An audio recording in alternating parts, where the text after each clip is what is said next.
Welcome back to Sportsbook Review videos. Of course, the biggest game on the Sunday evening slate is the San Antonio Spurs playing host to the Golden State Warriors, trying to prevent them from getting to 73 wins, and the Spurs come in as a 5.5-point favorite in this one, total of 205 points. Now, of course, this is the last biggest step for the Golden State Warriors, even though they will be resting a few veterans tonight. Looks like the core players from both teams will be ready to go in this one. Sportsbooks seem to agree, I think, with a spread favoring the Spurs at 5.5. They would not have the Spurs as that big a favorite if they thought some of the more important San Antonio Spurs would be sitting this one out. And why would they? I think Greg Popovich, even though he does value rest, will value even more trying to prevent this team from breaking the 95-96 Bulls single-season record. They could still tie it, of course, even if they lose tonight with the Grizzlies, their final meeting of the regular season. However, I like the total in this one instead of the spread here, laying off the spread.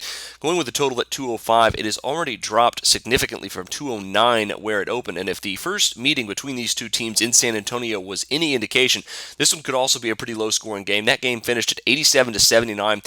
The Spurs held the Warriors to their lowest point total of the entire season.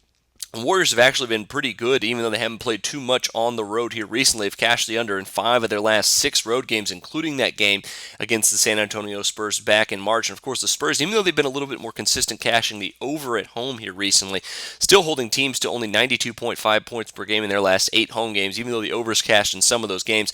Really more of an indication on the totals under inflating the totals on that one, keeping them in the low 190s. But here at 205, the total dropping significantly from where it has and still dropping right now. I think I'm going to lock in under 205 in this one for a couple of reasons.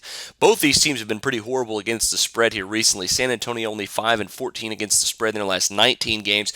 Golden State only 4-8 against the spread in their last 12 games. But the Golden State has allowed less than 100 points in 4 of their last 5 road games heading into this one tonight. Obviously, the Spurs have still been pretty good on defense, too. I think the earlier start time, too, 5 p.m. local time, may impact this one as well. Like I said, I think the Warriors could be sitting out guys like Andre Iguodala, possibly Sean Livingston as well, some of their veteran guys. Andrew Bogut rested the other night, so that could really hurt some of their second unit scoring as well coming into this one. I think the Spurs playing at home also helps this one, too. Take the under at 205. Best of luck to you on that one. Make sure you check out my NBA picks of the day as well. Got a couple of early afternoon games over there for you too. But until then, for Sportsbook Review, I'm Jordan Sharp.